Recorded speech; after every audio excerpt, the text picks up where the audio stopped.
نتي أبى تجري زوج حدش أواج مسرع درجي بمسلسل سمهال من الزناوي كونيناتهم قال قدم منستر إثيوبيا دبرتين كم تزوئيا نبلع عدوي نبلع عيلموس نبلع خيلكم نبلع عين نبلع خيلكم نبلع عيل كهول يكفاو عون بركات تجري لجوج بقول بتفسو السودان للو طورنت زي نسوم كالي مرح زي تفتر زي مسلم زي تفتر زي مسلم مرحت اللونه نابسلم تقصنا خينري نسوز وقعنا خوينو لولاونتنا خينا خبر كاين انقساقس نسو بدروان زدبدبنا خوينو ከሱዳን ጋር ተባብረው ደርግን ጥለዋል። አሁንም እንደዛ ተባብረን እንጥላለን የሚል ምኞት ትግራይ ጦርነት እንዲፈጠር ሰፊ ፍላጎት ቶም ቆምቲ ጸላትና ፍልጣት እዮም ካብ ቀደም ዝሙነይዎ ትግራዋይ ዘይብላ ኢትዮጵያ ትግራዋይ ዘይብላ ትግራይ ከመሰረቱ ከውንኑ ምዕራብ ትግራይ ንምምላስ ዘይቃለስ ትግራዋይ ከምዝመተ ብሄሩ ከምዝ ሓደ ከምዝ የለ ቆጸረሉ ንስኻትኩም ውግእ ናብ ትግራይ ከተምፁ ትሰርሑ ኣለኹም ንሕና ከዓ ኣብ ጥቃ ትግራይ ሓንቲ ጥይት ኳሕ ከይትብል ክንገብር ኢና በጀት ነዳዲ መድሓኒት በትሕዝን ርኦ ዘለና ብዘሎ ኩሉ ሰብ ናይ መኒት ጥፋኣት ዝብል ንርአዮ ባልያን ጥፋኣት ንዓይ ዝረአየኒ ናይ ህወሓት እዩ ናይ መንግስቲ ትግራይ نتي أبى تجري زوج حدش أواج مسرع درجي بمسلسل سمهال من الزناوي كونيناتهم قال قدم منستر إثيوبيا نبر من الزناوي زخونة سمهال ملس أبزي قرب أوان أبى تجري زوج حدش أواج مسرع درجي زخا قريو كتبل بتري كونيناتهم سمهال ملس مسا تجاهت ميديا أبزي كايدة توقع محتات أتي أواج بسبات تتصحفك خون كم زخل من أمان ذات أجم مخانة جليسان سمهال ملس أب تزهاوت توقع محتات أبى تجري مريح ودب منيا نزل حتو أب زملسات لوان منجستي أمريكا قبل علي مرحت حوحات زنبر جدا عصبن ما قطعت زت قال مخانة حبيرة مزي بمتأثر مبصح علي سونجو أباسانجو كالوت أهجرين تكالات حوحات كم مرح حيلة تجرين مقبال زل ومدلون زر مخانة عيسام بزعبات ديبلوماساوي زمدناتات أبستر على نتو دما اتي عدة أمباسادر أمريكا ناب تجرين مس جنرال تدس وردس تأسسر مخانة رديام حوحات نتي أمباسادر مسود وردن من رخاب زقرب الحساب سلازنة أجو أزي زحت الدبلوماس نهز بتجري كبير واقع كيخ في الآت انقرام كهول يكفاو عون بركات تجري لجوج بقول بتفسو السودان للو طورنت تشيطوال بالسودان طورنت وسط የትግራይ ወጣቶች በማያውቁት ጉዳይ ህይወታቸውን እያጡ ይገኛሉ። ኢትዮጵያ ውስጥ ያለው ጉዳይ አልበቃ ብሎ ጉዳዩ ወደ ሱዳን ተሸጋግሯል። በዚህ ሁሉ ውስጥ የትግራይ ህዝብ ተጎጂ ነው። የትግራይ ህዝብ የችግሩ ባለቤት ሳይሆን የችግሩ ገፈት ቀማሽ ነው። ከሱዳን ጋር ተባብረው ደርግን ጥለዋል። አሁንም እንደዛ ተባብረን እንጥላለን የሚል ምኞት እንኳን ሻዕቢያና ወያኔና ሱዳን ሌላም ቢጨመር በኢትዮጵያ ሉዓላዊነት ቅንጣት ታክል ስጋት የለም። ቅንጣት ታክል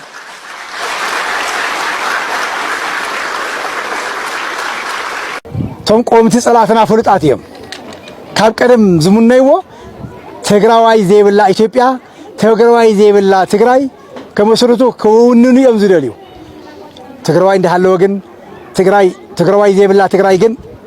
كرخبوا يخلون أي حسابنون نسمك جبروا زخلو زحيز جبروا زلوا من فرقال زحيز جبروا زلوا نعم إنسب كنا معدو غير من الله زي أجن زلاقة يكونن نخالي تخون نوركم نوعلكم كونكم نخالي تخون نوركم لو مجن كانت جزاء تدربي بزيك حزب زي بالله تقرأ زمنا يو نسم زفتر وسأجميو نوعلكم تخون نوركم نوعلكم مخانسينكم نمعلهم كونكم نخالي تخون نوركم حيزقن تقربيتو نمعلهم ناب إيدكم تزرقوا لزمن مسيو أزيز بتعم حزنيو زاقن زلاقيت يكونتن سلامات تقفيفو برهان خمس غير صبابازي تغيروا صباحنا برهان خمس خون ردوا بمقبار صباح جن بوتهم كم تملسوا ردوا غيرنا هنا كسايجن كافتا زلتنا نرادا كافتا زلتنا نحجز زبل ناينو سوكف تجارلاي ጣት 10 ዘለውን ገንዘብ ይحيز መጽና ብዚያ ዘበርክት ዘለው كم تقدم يلست بحاله بتعم وسن جنزبيو نحده محدر ليتي جن ولا تخنا يعني حنت ليتي عقمنا فقود نجر تجيرنا كمان از مسألة صراحة زجورو زحاشة عقم زلوا مسيم كأخذ زحاشة للعلي زحاشة يسرح خسر خمس خلو بمرد دايو جحنا دعو لكم قاعد حن مساهم قدمي لنا تزاري من نيرنا تحسنا عبيه يكونن بتعمل إشتيو جن وانا ناوزي ممسينا ناوزي ونصوعناكم نايتنا بسلسة أيدي بزلهم توكلتي نا تمثالات كورنا مرأيات كورنا إلنا أنا صوّعنا نبر تتصقم بتعمل بزح صقم قريفكم كم زمس أخم ردوا نجاريو مخنياتو تحسنا إشتي سلزغناي إشتينا تحسنا ولا إشتي تهونجن نحن نعرف الزخيل ناي وجن إننا أبغونهم زلنا مخانا نمرجع جسي سراويتنا بتعمل استسقم مخان تفلتوا يهم أب كبير زل مخان تفلتوا يهم مخنياتو جزيزنا بيو نعقل يقولن زوجي لا أما يقولن بزح استسقم اللوا إذا بزح استسقم تساويرو إذا حزب زي كافتان بالعذر كوا عواسينا اسكي وجننا نجلس أقولنم زلنا مخنا سكنر إيوه بتل مجديو سراويت عواسيو كافتا زلته واسيو يخنا زي مالت جن هاي مالتيو عقد ميهم دويلنا بزعبار داتا خنزارب تخكله يكونن مخنياتو امامنا يكونن امامنا دويلنا لزلنا علامه جزاتاو مريت تግራይ ንምምላስና ንስኹም ናፍታም ወቅቲ መሬትኩም ገዛኹም ክትምለሱ ኣብ ጎንኹም ደውልና ክሳዕ መጨረሻ ደው ዝበልና ምዃና መረጋገፂት ንእሽተይ ነገርና ሒዝና መፂና ዕላማና እውን እዩ ናይ መጨረሻ ዕላማና እውን እዩ ምክንያቱ ገጽ ሰብሪ ኢኹም ይትፈልጡን ትግራይ ጦርነት እንዲፈጠር ሰፊ ፍላጎት አለ እምቢ ያልንበት ምክንያት ትርፍ የለውም ብለን አሁንም ለሰላም በራችን ክፍት ነው ለንግግር በራችን ክፍት ነው መወያየት የምንፈልገው ሰላም ማምጣት የምንፈልገው በእኛ በኩል ትተን ተጎርተን ለትግራይ ሰላም ከመጣ ፍላጎታችን እሱ ነው ግን አንድ ነገር ማወቅ አለባችሁ የዛሬ 20-30 ዓመት አሁን ያለው መንግስት አሁን እዚህ ፍለፊት የምታያቸው ሰዎች ከወረዱ በኋላ ተመልሰው መጥተው ኢትዮጵያን እንምራ ካሉ ኢትዮጵያ ሞታለች ማለት ነው እውነቴን እነግራችሁ ኢትዮጵያ ለዘመኑ ለሲዝን የሚመጥን መሪ መፍጠር ካልቻለች ሰዎች እየወጡ የሚመላለሱባት ከሆነ ኮሌክቲቭሊ ሞታለች ማለት ነው ይሄ የሚያኮራ ነገር አይደለም የሚያሳፍር ነገር ነው 50 ዓመት ፓርቲ መርተ ፓርቲ የሚተኩ ሰዎች ካልፈጠርክ ሌላ 1000 ቢሰጣ አትፈጥርም ማለት ነው ቲፒኤልኤፍ 50 ዓመት ፖለቲካል ፓርቲ ሆኖ አንጋፋ ፓርቲ ሆኖ ወጣቱን ትውልድ ማመን ካልቻለ ኪሳራ በፍጹም አትጠብቁ ድልና ቲፒኤልኤፍ አራምባና ቆቦ ናቸው አትጠብቁ ለመሰላችሁ የሚያሳየው ነገር ኒው ብለድ ኒው ቶት ኒው ዳይሬክሽን የማይቀበል ፎርስ በነበረው ነገር የትም አይደርስም ያስ ቢሆን እኛ የምንፈልገው ሰላም ነው ከማንም ቢሆን መነጋገርና ሰላም ልማት ነው የምንፈልገው ከግጭት አናተርፍም አይጠቅመንም በተለይ ትግራይ አካባቢ የኛ ትልቁ ምኞት ባህር ዳር የምናየውን ጎንደር የምናየውን ጅማ የምናየውን አርባ ምንጭ የምናየውን የኮሪደር ዴቨሎፕመንት መቀሌ ማየት ነው ምኞታችን እሱ ከዚህ ውጭ ያለው ጉዳይ አይጠቅመንም አንፈልገውም የኛ ባንዳዎች የክራብ ሜንታሊቲ ያላቸው ክራብ ተጠላልፎ መውደቅ እንጂ ተያይዞ ማደግ አይችልም ተጠላልፎ መውደቅ ጠቃሚ አፕሮች አይደለም በእኛ ሀገር ብልህ ከራሱ ጠቢብ ግን ከሰው ይማራል ይባላል ጠቢብ መሆን እንኳን ባንችል ከኛው ስተት ተምረን እማናድግ ከሆነ አስቸጋሪ ነው የሚሆነው ባለፈው የፈጠርነውን ስተት መድገም የለብንም በቃን ግጭት አያስፈልገንም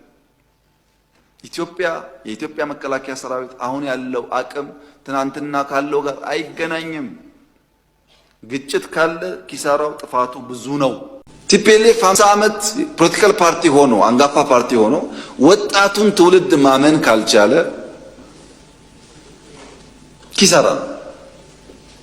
በፍጹም አትጠብቁ። ድልና ቲፒኤልኤፍ አራምባና ቆቦ ናቸው። አትጠብቁ። ለምን መሰላችሁ? የሚያሳየው ነገር ኒው ብለድ፣ ኒው ቶት፣ ኒው ዳይሬክሽን የማይቀበል ፎርስ በነበረው ነገር የትም አይደርስም። ያስ ቢሆን እኛ የምንፈልገው ሰላም ነው። ደብረጽዮን ከምዚ ዝብእያ ንብላዕ ዶ ንብላዕ ኢሎሞስ ንብላዕ አኺልኩም ንብላዕ ኣይንብላዕ አኺልኩም ንብላዕ ኢሉ እዚ እሺ ወይ እምቢ ይኮነን ናይ ግድን ትገብሮ በፍንጫኻ እሺ ተልካ ሓሲብካ ጽቡቕ እምቢ ተልካውን ትገብሮ ኣይገብርን ተልካ ዝገብር ሰብ ይመረጽ። ፔሬድ ኖ ኤክሰፕሽን። በዚህና ንኸይድ ካሊእ ኤርትራ ሓደ ግዛዕ ብዝኾነት ቁጥሪ ቅድምቲ ኤርትራዊ ወይ ኤርትራውያን ኣቐዲሙ ዘጉርዕ ትግራዋይ እዚ ኣካይዳ እዚ ሓደገኛ ኮይኑ ስለ ዘግነናዮ ደው ክብል ኣለዎ። ተለይሉ ይርድኦ ፈጣሪ ዘይዓደሎ ኩነታት በቃ ፍቅሪ ገንዘብ እናታለሎ በዓል ጻድቃን እኳ ስልጣን እታሊልዎም ቀይመ እታሊልዎም ወፂሖም ናይ መን እዩ ጥፍኣት ዝብል ንርአዮ ባልያን ጥፍኣት ንዓይ ዝረአየኒ ናይ ህወሓት እዩ ናይ መንግስቲ ትግራይ ህወሓት ይወቅሰሉ ሃይለ እንታይ ኮይኑ ህወሓት ይወቅሰሉ ክወቅሳን ፈረቃን ተደቂሰ ሓርናኺት እናወልኩ ኢኹም ምንም ጥርጥር የብሉን ዝመፀኒ ነገር የብለይን ኣነ ህዝበይ ክሳገረለይ ስለ ዝደሊ ክውቀስ ኣይደልን ንፅባሕ ንጉ እዚ ሕማቕ እዚዩ ህወሓት ብድቁሳ እንዳሃለወት ፒፒ ቲክቶከራት ሰዲዱ ካሜራማናት ሰዲዱ ዓደታትና ታሊሉ ከምኡ እንተገይሩ ተታሊለን የነ ይብልን ኣነ ኩነታት ከርድእን ዝኽእል ዓቕሙ ዘለዎ ካድረ ስለ ዝተሳነ ከምኡ እንድሕር ገይሩ ኣብዪ ኣሕመድ ካሜራማን መቐለ ካሜራ ገቲሩ ስኢሉ ንኣብዪ ኣሕመድ ዝወስደሉ ቲክቶከራት ኣብ ቲክቶክ ናይ ኣብዪ ኣሕመድ መንገዲ እንዳደገፉ ዝኸድሉ እንታይ ተፈጢሩ ንኣብዪ ኣሕመድ ኣይወቕሶ ነቶም ቲክቶከራት ኣይወቕሶ ዓደታት ይወቅስ ድቃስ ናይ መሪሕነት ትግራይ ንምንታይ ከም ዝበንዛ ሕዚ ኣይኮነን ጀሚረዮ ነጊረኩም የትማሊ ቅድሚ 3 ዓመት ኣብ ሚድያ ንስራሕ ዲጂታል ዘመን እዩ ኢለ ጽሒፈሎም እዩ ዲጂታል ዘመን ስለ ዝኾነ ኣብ ሚድያ ንስራሕ ጽሒፈሎም ስኢሉ ብጽሑፍ ብቴክስት ከይመስለኩም ሰነድ ረኣይዎ ዋትስኣፕኩም ሕዚ ከምዚ ኢለ ክዛረበ ኣይነበረንን ኣነ እውን እንዳወዳእኹ ይኸድ ስለ ዘለኹ ትዕግስተይ እንዳወዳእኹ ይኸድ ኣለኹ ሓቂ ዝዛረብ ዘሎ ጽሒፈሎም ሕጂ እውን ይነግር ኣለኹ ውድቀት ናይ መሪሕነት ትግራይ እንተዘይኮይኑ ማንም ቲክቶከር ይኹን ማንም ኣደት ይኹን ኣደ ትግራይ እኮ መሪቓ 7 ውልድ እንተሃልዩዋ 7 ኢኹም ከይድኩም ተጋደሉ ትብለደ እኮ እያ ነይራ ንምንታይ ታደ ንሳ ካብኡ ወሪዳ ህወሓት ደቀ ይወስደለ የለ ኢላ መሬት ትግራይ መሬት ምዕራብ ትግራይ መሬት ጸለምቲ ናይ ምምላስ ጉዳይስ ንሕወሓት ዝበሃሉ ጥራሕት ምልከት ኢላ እተኣምነደ ንምንታይ ኮይና ንምንታይ ከምቲ ትማሊ ሪምና መሬትና ታሪኽና እሕዲጎም ኣርዑት መግዛእቲ ኣብ ክሳድና ሰቂሎም ክኸዱ ዝኽእሉ ካብ መፁ ኪድ ጥይት ብግንባርካ እምበር ብድሕሪኻ ከይኣተካ ኢላ ኮስኪሳ ዝዕበየቶ ድቃስ ኢና ድቃስ ዝሃወቶ ህይወት ሲኢና ህይወት ዝሃወቶ ውላዳ ክትሰድድ እትደፍር ዝነበረ 7 እዮም ክትሰድድ እትደፍረደ ሓደ ወደይ ሓንቲ ጓለይ ተወሲዳትን ኢላ ናብ ኣውያት እንተኸይዳ ንምንታይ ከምኡ ኮይና ብስሩኸ ንምንታይ ይግፈፍ ከምቲ ናይ ቀደም ቶም ኪነት ሰብ ናይ ኪነት ሰባትና እኒው እንተቃለሲ ኣውፂኻ እእሚንካ ካድረ ንሱ ክእመን ዝኽእል ካድረ ሰዲድካ እቲ መንእሰይ ብደንቢ ተረዲእዎ ብደንቢ ኣሚንሉ ተላሂዩ ተሪሉ መኸትኡ ክገብር ንጹር ዕላማ ሒዙ ክኸይድ ክትገብር እንድሕር ዘይክኢልካ ኣዶናይ ዝበሃል ኣብዪ ኣሕመድ ዓሲብዎ እዩ ዜማ ትበሃል ኣብዪ ኣሕመድ ዓሲብዋ ኢልካ ንምፍራጅ እትጎይ እንተኾንካ ድንቁርናኻ ጥራሕ ኢኻ ትርእየኒ ዘለኻ ከምዚ ንምባል ንምፍራጅ መሃይምነት ጥራሕ እዩ ዘድሊ መሃይማን ዝመርሕዎ እንተኮይኑ ከምዚ ምባል ነውሪ ይብሉ ሕዚ ኣነ ይቅየመኩምን መናእሰይ ግን اسكي تطاويلكم حسبوا اي قيمكم كردعكم زخل نت خنتات بدنب غير ببغزيو እንዳወጽخ ገለጽ ዝኽእል የለን ትመነሰይ በቴሌቪዥን ዕጉለ ጽሊልና ቴሌቪዥን ከፊትና ጁባ ኃይለ ዝምውሎ ቴሌቪዥን ተኸፊቱ ኣብ ቴሌቪዥን ጣብያ ኮነ ኮሙኒኬሽን ቢሮ ሓላፍ ንባዕሉ ፈቅዶ ዩቲዩብ ይኸደሎ ኣይመፀን ነታደነታት በክላ ዝብላ ዘሎ ዝፍርጃ ዘሎ ኣብይ ኣሕመድ ገንዘብ ዝሃበን ቡና ንሽኮር እንዳወሉ እንዳዕሸውን ኢሎም ፈቅዶ ሶሻል ሚዲያ ዝልጥፍዎን ዘለው ሕዚ ንዓረዳ እየን ኢለ ደይለምን ኳን ያን ታይ ከልመና ድሊኳ ደደቢት እዚኣ መዓልቲ ሓዙልና ምባልኩ ተለሚንኩም ነው ይትመጹን ይትረፍደኹም ወቅቱ ስለዚህ ኣይረዳእኸያን እተኻድረውን ብሕኸኸን ንኸሓከካ ዝመፀኻ ድረ ስለ ዝኾነ መብዛሕትኡ ክእምነ ይኽእልን ስለቶም ከም ዝበሉ ካድረታት ዘለውዎ ጣብያ ዘለውዎ ወረዳ ኣደ ዘይተረዳእ ኮይና እዊን ተበለት ዝተሓዘላ ኣይኮነን ኣረዳእያ ደደቢት ቴሌቪዥን ዘይኸፍት የለን ንዓረዳእያ ቱ ኣጀንዳ እኮ እቱ መኸተኮ ቁኑዕ መኸተኮ መሬትና እኮ ኢና ተጓሒልና ኒና 40% መሬት 40% መሬትና ተጓሒልና ኣለና እዚኣ ክነምልስ ኢና ኣብዙ ተፈናቐልትና ይሞቱና እኒው ንዕኦም ናብ መረበቶም ክንመልሶም ኢና ድሕሪኡ ሙሉእ መሰል ዓርሰ ውሳነ ህዝቢ ትግራይ ክነኽብር ኢና ድሕሪ ሕዚ ናተባልዓና ይነብርን ኢንዲፐንደንስ ኤንድ ፍሪደም የድልየና እዩ ክልቲኦም ክንተግብር ኢና እዚኣ ኢሉ ንፁር ዕላማ ነጊርዋ እንታይ ማለት እዩ ኢንዲፐንደንስ ማለት ሃገርነት እንታይ ማለት ሃገርና ምውናን ንምንታይ የድልዩና እንታይ ከኢና ንጥቀም ናፅነት የድልየና እዩ ክንብል ከለና እንታይ ኢና ስኢና እንታይ ኢና ክንጥቀም ዝብል ኣረዲኡ ከውፆ ዝኽእል ኣረዲኡ ነታደ ኣኪቡ ነተቦ ኣኪቡ ኣረዲኡ እንተሰዲድዎም ደቆም ኪዱ ደቀ ኢሎም ክሰዱ ይኽእሉ እዮም ከረድኡ ይኽእሉ እዮም እዚ ዘይገበርካስ ነድኽ ክትፍርጅ ነድኽ ተፅልም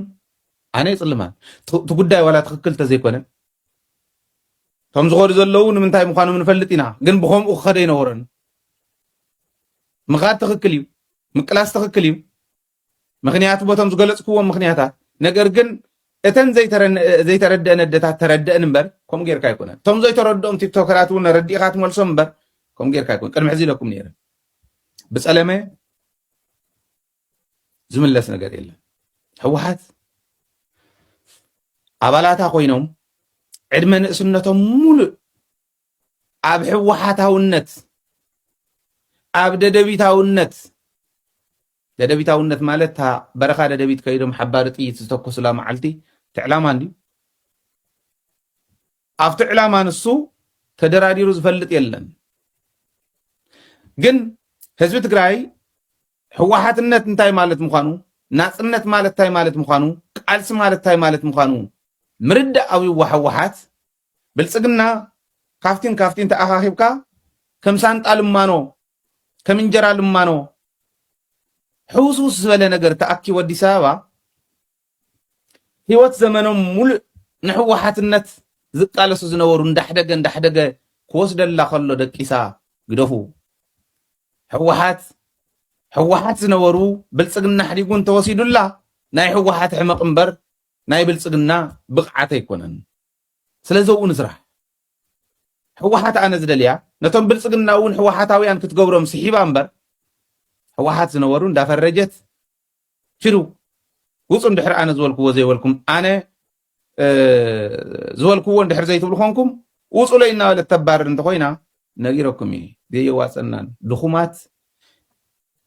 ስንፍንኦም ንምሽፋን ምቕናስ እዮም ዝመርፁ ምውሓድ እዮም ዝመርፁ እንዳዋሓድና ክንከድ ከለና ፀላእቲ እንዳበዝሑ እዮም ዝኸዱ ንስኻ ፀላእ እንዳፍረኻ ንሶም ፈታዊ እንዳፍረዩ ፃድቃን ናይ ኣብይ ኣሕመድ መሳርሒ ክኾን ከሎ ሕሰቡ ጌታቸው ናይ ኣብይ ኣሕመድ መሳርሒ ክኾን ከሎ ሕሰቡ በዓል በየነ ናይ ኣብይ ኣሕመድ መሳርሒ ክኾኑ ከለዉ ሕሰብዎ እንታይ ኢኹም ገይሩና ስስዕናቶም እንተኮይኑ እውን ታስስዐ بعقم هنصت مهنات تحيش ويشد نالك نبارر كايله وقدام يقريبا نير كاون دحاريو نعيس فرجو ما يوضح حل من بر بزحيم زول نسو خغرفه the same to that نزم من اسايزيوم ني ابي احمد تيك توكرات سلازول كايوم مليس كاي ترخوم سق ايتبلوم ني ابي احمد ندحرج كايوم تفرج كايوم كهبزوم دانصل كايوم تشدو እንዳወልካ እንዳቀነስ كايوم تخيدكا ايترخوم እንዳወዝሕዮም ዝኸዱ እንደም ንሰሙን ዕረፍት ኣለዎም بجنزب እንዳገዝእዎም بحساب እንዳحበልዎም እዮም ዝኸዱ ከም ፖለቲከኛታት እውን ይገብርዎ ከም ዘለው በብግዜ ይወፅለው ባዓልታት ደሰ ከይወፅና ባዓል ገብረ ዲላ ከይወፅና ካልኦት ከይወፅና እኮ ክንደይ መከራ ከም ዝኸፈልና ብውሽጢ ዝፈልጥ ይፈልጥ ህዝብና ይፈልጦም ለሚና ኢና ኣነ ለሚነ ወዲቀ ለሚነ ሰባት ይደፉ ከይትቅንስሎም ጥቅማጦሞም ከይትቅንሱ ሓለውቶም ከይትቅንሱ ገዝኦም ከይትሕድጉ ኣው ይኹኑ እንተ ኽኢልኩም እምንዎም ምነስዎም ናብ መስመሮም ምዕራብ ትግራይ ንምምላስ ዘይቃለስ ትግራዋይ ከም ዝመተ ብሄሩ ከም ዝሓደ ከም ዘየለ ቁፅረሉ አንቶ ገሊፀየ ሪሙን ምሕላው ግዛአትን ምሕላው ህልውና ንምርጋጽ ከቃለሰሎ ኩሉ ማዕረ ስለዚ እዚ 40% ልዕሊ 40% መሬት ኣለና እዚኣ ንምምላስ ዘይስለፍ እንድሕር ኮይኑ ዝስለፈላ ካሊእ ዓደላቱ ማለት እዩ ወይ ከዓ ኣምሰሉ ትግራዋይ ማለት እዩ ከቃለሰሎ ንህዝቢ ዘይኮነ ቃልሲ ንማእስ ካብዚ ንላዕሊ ፀገም ኣለዋ ዲ ትግራይ ተጋሩ ፀገም ክህሉ ከሎ ናይ ውሽጢ ፀገም እውን ንቃለስ ናይ ደገ ቃልሲ እውን ተወዲድና ንቃለስ ሰሚርና ንቃለስ እዩ በጀት ነዳዲ መድሓኒት በትሕዚ ንሪኦ ዘለና ብዘሎ ኩሉ ሰብ መሃያ ይብሉን ሕዚ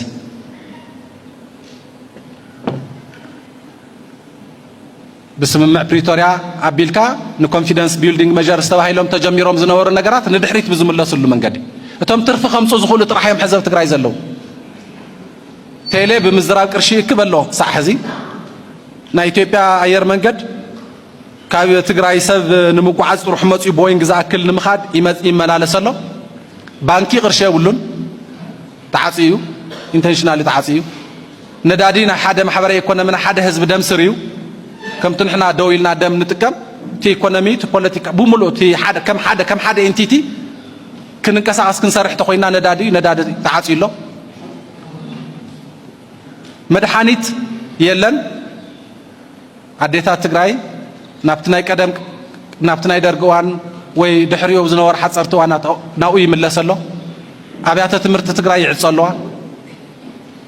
ስለዚ ትግራይ ክትደኪ ክትንብርካ ክትደክም ኢሉ ናብ ቁልዕ ወራር መንግስቲ ኢትዮጵያ ንወረርቲ ሓይልታት ተውፅኡ ምምሕዳራት ዘይሕጋዊ ምሕዳራት ኣፍሪሱ ሓደሽቲ ሰፈር ተውፅኡ ድሕንነቱ ሓልዩ ህዝቢ ትግራይ ዝተፈናቀለ ዝተሰደተ ትግራይ ናብ መረበቱ ክምለስ ዝተቐመጠ ግቡኡ ጥሒሱ ናብ ጸለምቲ ገጽና ከይንርኢ ንሱ ዝወግአና ኮይኑ ልኡላውነትና ከይነኽብር ከይንንቀሳቀስ ንሱ ብድሮን ዝድብድበና ኮይኑ ንሱ ከይንሓስብ ኣብ ኢትዮጵያ ዘለው ኩሎም ዓይነት ዓቕምታቱ ብዝኽእላ ኩላ ኣብ ቀረባ ርሕቀት ኣቀማምጡ ዓርዩ ትግራይ ክወርር ናብ ዝዳለወሉ ምዕራፍ ተሳጊሩ ሕዚ ኣብ ከምዚኣ ዝበለት ምዕራፍ ኣለና ታጭብጥቲ ምዕራፍ እዚኣ እያ ታጭብጥቲ ዘለናላ ኩነታትስ እዚኣ እያ መንግስቲ ኢትዮጵያ ዘለዎ ኩሎም ዓይነት ሓይልታት ትግራይ ንምውራር ትግራይ ንምውጋዕ ዘኽእሎም ኣቀማምጣ ኣመቻች እዩ ኣቐሚጥዎም ዘሎ بزخون من قدي حنت مسرع استخون زخون والكسبات نسلم تخسقروا تيلهم كعا نوقع يابيهم سراوي تقراي أو نور سرحتو من كسقاس تقبر درون تسدلوا أما أخل كتما قم بعلم تجو بزين حسيا قم بالله قبل علم خاين تدبري أقاتامي تايسزوي بانانا يطعينا نيرا جن تايسزو قم بالله تعينا تتخونك أبتقرأي كو سراوي تلو دي ديار عالم سفلطو دي ديار زي تفتصملو بتسمع بريتوريا مسرت ناب مسرح زياتي كله قم بالله تعينا تتخون حزب تجو يرقف مالتي عالم لك حق أي فقدو سواء يفقدو قم بالله تعينا تتخون بومباز عنا أنت تخون أما أخل أنت تجوز توقع تايسزو من مساقم يلا نرقف حزب تقرأ يرقفي سلازي أب كم زبالة جبوت نقر أب كم زبالة خنتات علنا بوغان تقرأي እዚ ኩሉ በብደረጃው እናተፈጸመ ኣብ ዘለበረሉ ኩነታት ኮይና ስምምዕ ፕሪቶሪያ ዝሓዞም ተስፋታት ዝሓዞም ዕድላት ስለ ዘለው ብወገን መንግስቲ ኢትዮጵያ ዝግበሩ ጥሕሰታት እንተሃለውን ተጸሚምና ንስኻትኩም ውግእ ናብ ትግራይ ከተምፁ ትሰርሑ ኣለኹም ንሕና ከዓ ኣብ ጥቓ ትግራይ ሓንቲ ጥይት ኳሕ ከይትብል ክንገብር ኢና ናፍታ ጉለኹም ናፍታ ዘለኹም እያ ትመፅእ ታወግደ ግን እንድሕር ደኣ ንስኻትኩም ሰላም ንሰላም እንድሕር ዘይትሰርሑ እንድሕር ደኣ ንሰላም ንምቕባል ድልዋት እንድሕር ዘይኮንኩም ታፀወታ ከምኡ እያ ክትከውን መርዶኦም እዚ ክፈልጥዎ ኣለዎም ንምንታይ ውግእ በለማጣ ዘይኮነ ንምንታይ ውግእ ብዙ ዘይኮነ ዝበሃል ዘይንሶም ካሊእ መራሒ ዘይተፈጠረ ዘይመስሎም ዘይተፈጠረ ዝመስሎም መራሕቲ ኣለውና